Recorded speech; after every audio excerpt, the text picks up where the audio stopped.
श्री भगवान बोले, हे अर्जुन, यह शरीर क्षेत्र इस नाम से कहा जाता है और इसको जो जानता है उसको क्षेत्रज्ञ इस नाम से उनके तत्व को जानने वाले ज्ञानी जन कहते हैं। हे अर्जुन, तू सब क्षेत्रों में क्षेत्रज्ञ अर्थात जीवात्मा भी मुझे ही जान और क्षेत्र क्षेत्रज्ञ को अर्थात विकार सहित प्रकृति का और पुरुष का जो तत्व से जानना है वह ज्ञान है, ऐसा मेरा मत है। वह क्षेत्र जो और जैसा है तथा जिन विकारों वाला है और जिस कारण से जो हुआ है तथा वह क्षेत्रज्ञ भी जो और जिस प्रभाव वाला है, वह सब संक्षेप में मुझसे सुन।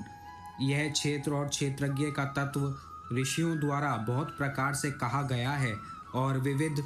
वेद मंत्रों द्वारा भी विभाग पूर्वक कहा गया है तथा भली भांति निश्चय किए हुए युक्ति युक्त ब्रह्म सूत्र के पदों द्वारा भी कहा गया है। 5 महाभूत, अहंकार, बुद्धि और मूल प्रकृति भी तथा 10 इंद्रियां, 1 मन और 5 इंद्रियों के विषय अर्थात शब्द, स्पर्श, रूप, रस और गंध तथा इच्छा, द्वेष, सुख, दुख, स्थूल देह का पिंड, चेतना और धृति, इस प्रकार विकारों के सहित यह क्षेत्र संक्षेप में कहा गया। श्रेष्ठता के अभिमान का अभाव, दंभाचरण का अभाव, किसी भी प्राणी को किसी प्रकार भी न सताना, क्षमा भाव, मन वाणी आदि की सरलता, श्रद्धा भक्ति सहित गुरु की सेवा, बाहर भीतर की शुद्धि, अंतःकरण की स्थिरता और मन इंद्रियों सहित शरीर का निग्रह, इस लोक और परलोक के संपूर्ण भोगों में आसक्ति का अभाव और अहंकार का भी अभाव, जन्म, मृत्यु, जरा और रोग आदि में दुख और दोषों का बार बार विचार करना,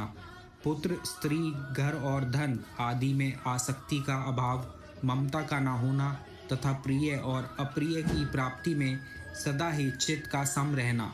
मुझ परमेश्वर में अनन्य योग के द्वारा अव्यभिचारिणी भक्ति तथा एकांत और शुद्ध देश में रहने का स्वभाव और विषयासक्त मनुष्यों के समुदाय में प्रेम का न होना, अध्यात्म ज्ञान में नित्य स्थिति और तत्व ज्ञान के अर्थ रूप परमात्मा को ही देखना, यह सब ज्ञान है और जो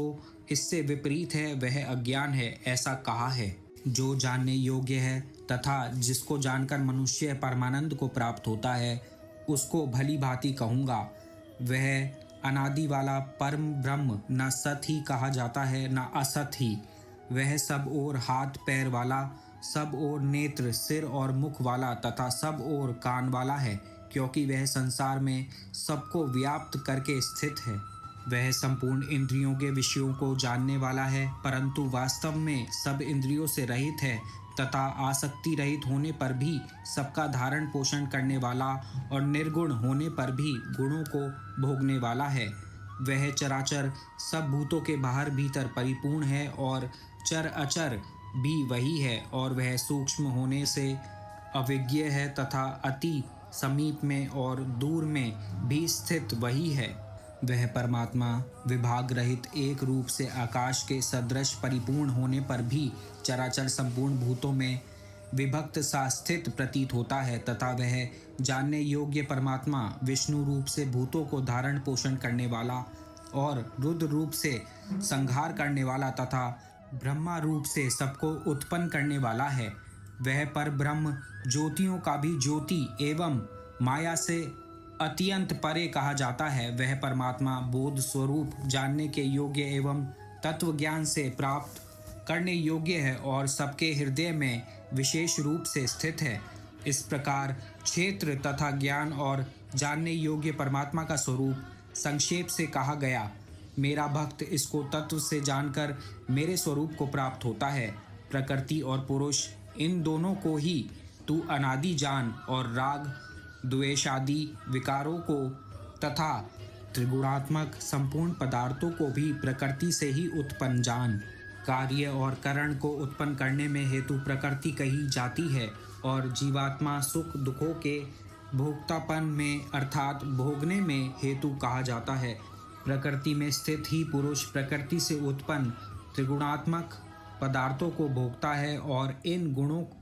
का सग ही इस जीवात्मा के अच्छी बुरी योनियों में जन्म लेने का कारण है। इस देह में स्थित यह आत्मा वास्तव में परमात्मा ही है। वह साक्षी होने से, उपद्रष्टा और यथार्थ संपत्ति देने वाला होने से, अनुमंता, सबका धारण पोषण करने वाला होने से, भरता, जीव रूप से, भोक्ता, ब्रह्मा आदि का भी स्वामी होने से, महेश्वर और शुद्ध सच्चिदानंद घन होने से परमात्मा ऐसा कहा गया है। इस प्रकार पुरुष को और गुणों के सहित प्रकृति को जो मनुष्य तत्व से जानता है, वह सब प्रकार से कर्तव्य कर्म करता हुआ भी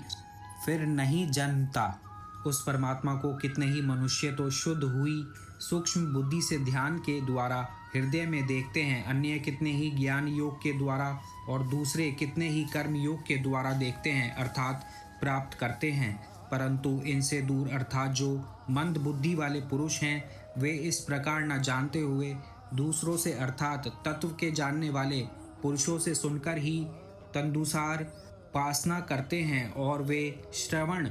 परायण पुरुष भी मृत्यु रूप संसार सागर को निसंदेह तर जाते हैं। हे अर्जुन, यावन मात्र जितने भी स्थावर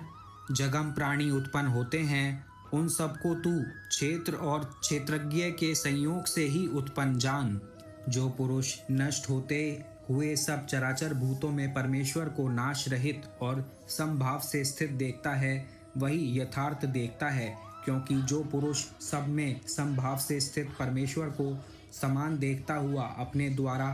अपने को नष्ट नहीं करता, इससे वह परम गति को प्राप्त होता है। और जो पुरुष संपूर्ण कर्मों को सब प्रकार से प्रकृति के द्वारा ही किए जाते हुए देखता है और आत्मा को अकर्ता देखता है, वही यथार्थ देखता है। जिस क्षण यह पुरुष भूतों के पृथक पृथक भाव को एक परमात्मा में ही स्थित तथा उस परमात्मा से ही संपूर्ण भूतों का विस्तार देखता है, उसी क्षण वह सच्चिदानंद घन ब्रह्म को प्राप्त हो जाता है। हे अर्जुन, अनादि होने से और निर्गुण होने से यह अविनाशी परमात्मा शरीर में स्थित होने पर भी वास्तव में ना तो कुछ करता है और ना लिप्त ही होता है। जिस प्रकार सर्वस्त्र व्याप्त आकाश सूक्ष्म होने के कारण लिप्त नहीं होता, वैसे ही देह में सर्वस्त्र स्थित आत्मा निर्गुण होने के कारण देह के गुणों से लिप्त नहीं होता।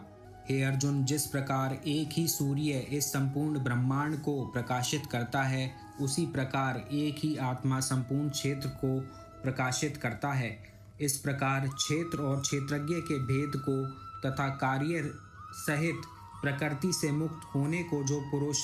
ज्ञान नेत्रों द्वारा तत्व से जानते हैं, वे महात्मा जन परम ब्रह्म परमात्मा को प्राप्त होते हैं।